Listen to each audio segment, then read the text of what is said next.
മാവേലിക്കര മാന്നാറിൽ നിന്നും 15 വർഷം മുമ്പ് കാണാതായ സ്ത്രീയെ കൊന്ന് കുഴിച്ചു മൂടിയതാണെന്ന സംശയം ബലപ്പെടുകയാണ്. സെപ്റ്റി ടാങ്കിലാണ് ഇപ്പോൾ പരിശോധന നടത്തുന്നത്. സെപ്റ്റി ടാങ്കിൽ കൊന്ന് കുഴിച്ചു മൂടി എന്ന സംശയമാണ് പോലീസിന് ലഭിച്ചിരിക്കുന്നത്. ഭർത്താവിൻ്റെ സുഹൃത്തുക്കളും ബന്ധുക്കളും അടക്കമാണ് ഇപ്പോൾ കസ്റ്റഡിയിൽ ഉള്ളത്. ഇവരെ കേന്ദ്രീകരിച്ച് അന്വേഷണം നടത്തുന്നത്. ഭർത്താവ് ഇപ്പോൾ കലയുടെ വെളിയിലാണ് ഉള്ളത്, ഇസ്രയേലിലാണ് ഉള്ളത്.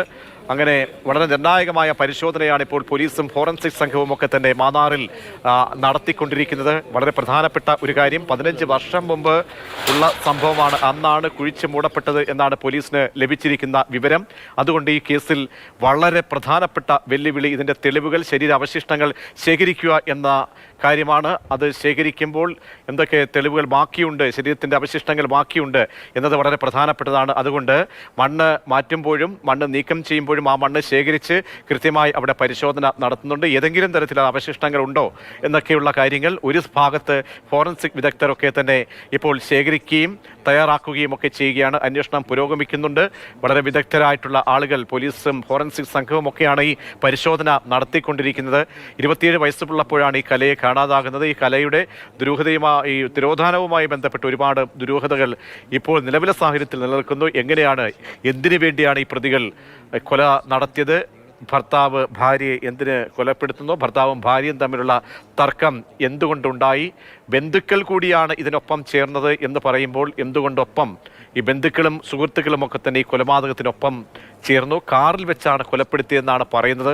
കാറിൽ വെച്ച് കൊലപ്പെടുത്തിയ ശേഷം ഈ സെപ്റ്റി ടാങ്കിൽ തന്നെ ആയിരിക്കുമോ ഈ മൃതദേഹം ഉള്ളത് എന്നതും വളരെ പ്രധാനപ്പെട്ട ഒരു ചോദ്യമാണ്. നമ്മൾ സിനിമകളിലൊക്കെ തന്നെ കണ്ടിട്ടുള്ളത് പോലെ ഈ പരിശോധനകളും കുഴിയൊക്കെ എടുത്ത് ഇങ്ങനെ മണ്ണ് മാറ്റി മാറ്റി അവസാനം എത്തുമ്പോൾ അവിടെ ഒന്നുമില്ല എങ്കിൽ അതും ഈ സംഭവത്തെ സംബന്ധിച്ചോളം മറ്റൊരു വെല്ലുവിളിയായി മാറും. പിന്നെ എവിടെയായിരിക്കണം ഇവർ മറവ് ചെയ്ത് ദഹിപ്പിച്ച് ചാരമാക്കിയതാണോ എന്നൊക്കെയുള്ള സംശയങ്ങളുണ്ട്. അതിനൊക്കെ ഉടനടി ഒരു ഉത്തരം ലഭിക്കുമെന്നാണ് പോലീസിൻ്റെ പ്രതീക്ഷ. ഈ കേസിൽ ഏറെ നിർണായകമായത് 2 മാസം മുൻപ് പോലീസിന് ലഭിക്കുന്ന ഒരു ഊമക്കത്താണ്. ആ ഊമക്കത്തിലാണ് ഇങ്ങനെ ഒരു സ്ത്രീയെ കൊലപ്പെടുത്തി കുഴിച്ചു മൂടിയിട്ടുണ്ട് ഇന്ന സ്ഥലത്ത് എന്ന് പറയുകയും ഇതിന് പിന്നിൽ ആരൊക്കെയെന്ന് ഈ ഉമക്കത്തിൽ വ്യക്തമാക്കുകയും ചെയ്ത് ആ ഉമക്കത്തിനെ പിന്തുടർന്ന് നടത്തിയ പോലീസിൻ്റെ അന്വേഷണത്തിലാണ് ഈ സംഭവത്തിൻ്റെ ആദ്യ സൂചകങ്ങളിലേക്ക് എത്തുന്നത്.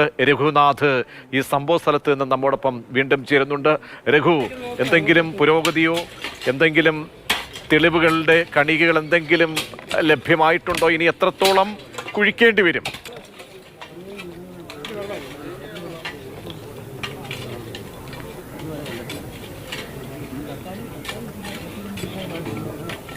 അകത്തേക്ക് പോകേണ്ടതുണ്ട്. സ്വാഭാവികമായിട്ട് തന്നെ അതിനുള്ള ജോലികളാണ് താഴെ അവിടെ നടന്നുകൊണ്ടിരിക്കുന്നത്.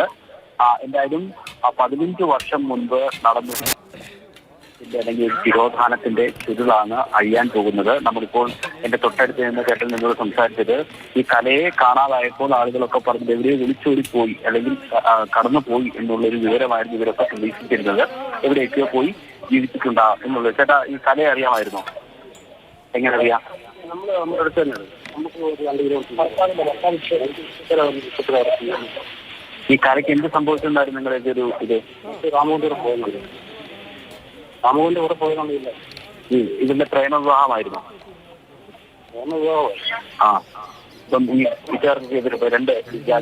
മിക്കപ്പോഴും അവിടെ പോകുന്നൊരു കൊച്ചു. ഈ കലയ്ക്ക് എന്ത് സംഭവിച്ചെന്നായിരുന്നു നിങ്ങളുടെയൊക്കെ ഒരു ഇത്? മറ്റു കാമുകൻ്റെ കൂടെ പോയെന്നുള്ളത്. കാമുകൻ്റെ കൂടെ പോയെന്നുള്ളത് ഇതായിരുന്നു. ഇവരുടെ പ്രേമവിവാഹമായിരുന്നു. പ്രേമവിവാഹമായിരുന്നു. അപ്പം ഈ വീട്ടുകാർക്കൊക്കെ എതിർപ്പ് 2 ജാതിയിൽപ്പെട്ട ആളുകളാണ്. 2 ജാതിയിൽപ്പെട്ട, പക്ഷേ ഒരു കുട്ടിയൊക്കെ ആയിക്കഴിഞ്ഞപ്പോൾ അങ്ങനെ എതിർപ്പൊന്നും ഇല്ലായിരുന്നു. പിന്നെ പൊതുവെ എല്ലാവരും ഇവരുടെ വീട്ടുകാരൊക്കെ പറയുമായിരുന്നു നമുക്ക് വേറൊരു കമ്പനി ഉണ്ടെന്ന്. ചുമ്മാ പറഞ്ഞുണ്ടാക്കിയതാണോ? അങ്ങനെ ചുമ്മാ നമ്മൾ കാണുന്നില്ലല്ലോ. അങ്ങനെ പൊതുവെ എന്നിട്ട് അവൻ്റെ കൂടെ പോയെന്നാണ് നമ്മൾ അറിഞ്ഞത്. ഈ നിങ്ങൾക്കൊരു സംശയം, എപ്പോഴെങ്കിലും ചേട്ടനൊക്കെ ഒരു സംശയം തോന്നിയിട്ട് ഈ കലയെ കൊന്നതാകാമെന്നൊക്കെ ആ ഘട്ടം അറിയത്തില്ല. പക്ഷേ നമ്മളെപ്പോഴും തിരക്കോടെ ഇന്നാലും ഈ 15 കൊല്ലം ആയല്ലോ, ഇതുവരെ കണ്ടിട്ടില്ലല്ലോ. നമ്മൾ മിക്കപ്പോഴും കാണുന്ന മീനും കൊണ്ട് പോകുമ്പോഴത്തേനും അവരുടെ വീടിൻ്റെ ഇവിടെ അതിലും മീനും കൊണ്ടൊക്കെ വരുമ്പോൾ കാണാറുണ്ട്. ഈ ഇവരെ തമ്മിൽ കുടുംബ പ്രശ്നങ്ങളൊക്കെ ഉണ്ടായിരുന്നു. ആരും കൂടെ ഈ അനിലും ഇല്ല, അവർ തമ്മിൽ പ്രശ്നമൊന്നുമില്ലായിരുന്നു. നല്ല സ്നേഹത്തോടെ നിൽക്കുമ്പോഴാണ് ഗൾഫിന് പോയത്. ഈ കലയുടെ സഹോദരന്മാരുണ്ടല്ലോ, ഒരാൾ പൊട്ടന, ചെവി കേൾക്കത്തില്ല, നാട്ടിരിയത്തില്ല, ഒരാൾ ഓട്ടോ ഡ്രൈവർ. അപ്പോൾ ഇവരൊന്നും ഈ കലയൊന്നും തിരക്കുവോ അങ്ങനെ അന്വേഷണമൊക്കെ? തിരക്കിയില്ല. എന്താ അല്ല, ഇത് പോയെന്നറിയാം. അവരെ എന്തോ നാണക്കേടായി. അവർക്കൊന്നും നാണക്കേട്, അവരും തിരക്കാൻ പോയില്ല. പിന്നെ ഇളയാളെന്ന് പറഞ്ഞാൽ പൊട്ടന, അവരും തിരക്കിയില്ല.